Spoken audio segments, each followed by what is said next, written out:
Okay, I'm doing a little separate video on this, but just to touch really on one small thing. So this is going to be brief. So in camera gear and equipment and everything you use, there's one tool I think a lot of photographers, including myself, need to work on a little bit more. And that is the piece of equipment that is right between the 6 inches between your ears. So when it comes down to perfecting your craft and learning greater skill and becoming a better photographer, there's a few things you can do to kind of sharpen the edge a little bit. And one of those is creatively going out, creating a task for yourself, and then going out and accomplishing that task. So the rumor is, and same thing, this is the story as I heard it. I don't know if it's accurate or not, because I cannot ask my grandfather if it was. But what I heard was that my grandfather was actually the president of Professional Photographers of California for a time. And I have a plaque with his name and the years he served on that around here somewhere. But when he was president of that organization, he had the opportunity to spend some time with and talk about photography with Ansel Adams. So he was an acquaintance, nothing more than that, but they got to visit off and on for a period of several months, I think is how I remember the story. Same thing, I think it's correct, I'm not really sure. I was a little kid when I heard this story. But the one thing that does resonate, I do remember very well, is a lesson that I learned from Grandpa and Dad about honing your skill as a photographer. And so this is a technique you can use to, have you ever heard the expression, he's got a good eye for photography? Well, this is a way to train your eye to look for photographs and become a little more aware in shooting. So this technique was designed around 35 millimeter photography because the film was inexpensive and it was a good place to start for this. So this entire project evolves around a 36 exposure roll of film. So when you do this, you have to imagine that your digital camera is a film camera and you only have 36 pictures. That's it. There's no deleting, no changing, no doing less, no doing more. It's 36 shots, okay? So what you need to do to accomplish this task, and it does usually take a full day to do this if you do it right. And what the technique is to hone your eye and your skill to look for things. So what you do is you have your 36 pictures in your head and in your camera. Okay, I can only take 36 pictures. You go out into the world and you pick a color. So what you want to do is, okay, today I'm only going to photograph the color, let's just say purple. Okay, so you have to go out and you only photograph things that are purple. But there's a catch. You cannot photograph the same purple thing twice. So, for example, if you take a picture of a purple car, okay, no more purple cars.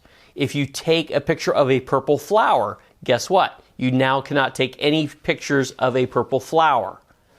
And also, those items cannot be in a photograph of something else. So let's say if you take a picture of a purple car, and in the background, way behind it, there's a purple flower.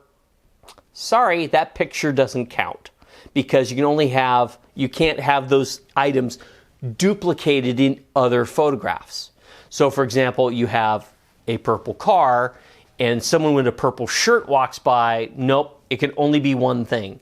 So you have to not only watch what color you're photographing, try and find a subject that has that color on it, but also make sure that there's nothing behind it that has that color in it. Okay? It's really tricky. It doesn't sound hard, but it is terribly hard to do. And I'll make a little suggestion for you. There are two colors you want to avoid for doing this project for the first time. One is green, and the other one is blue.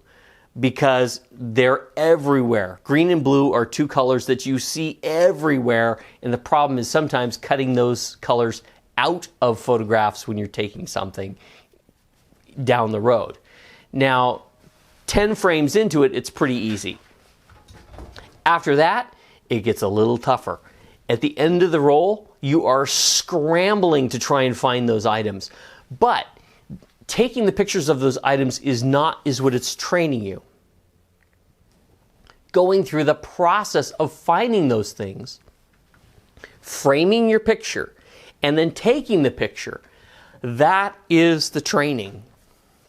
It is an incredible technique to train the eye, and I really encourage you to try it. If you want to give yourself an extra challenge, then do this. Not only do you limit the color,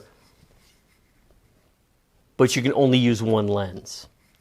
And so it's not so bad when you're starting out and learning and you take a zoom lens with you, because that's still one lens, that does count. But if you want a greater challenge, or you're noticing doing that task, that this challenge becomes really easy for you with a zoom, guess what? No more zoom then. Go out with a prime lens and try it with a 50mm lens or a 35mm lens or whatever floats your boat, whatever your favorite lens is, and try it with that. And that will also hone your skill really well. So that's a little quick tip and training, and let me know how you do. It sounds simple, but you'll be amazed at how this technique can train your eye. Now, whether this technique came from Ansel Adams or whether it came from my grandfather and this was just something that he was taught, I don't really know. The way I heard it, this was a technique that Ansel Adams told him about and taught him. But I can't verify if that's true or not. So take it with a grain of salt. If you said, "Oh, I've heard that before," well, it's very possible. He would have shared this with many other photographers. But this was one of the techniques I used for myself very early on when I was literally in middle school. When I was from 6th to 8th grade, I had my camera with me everywhere I went, and I would do this technique and try it because I was learning photography at that time. So anyway, give it a shot and tell me what you think and tell me how you do. I'd love to hear about it. Okay? Thanks a lot. Bye.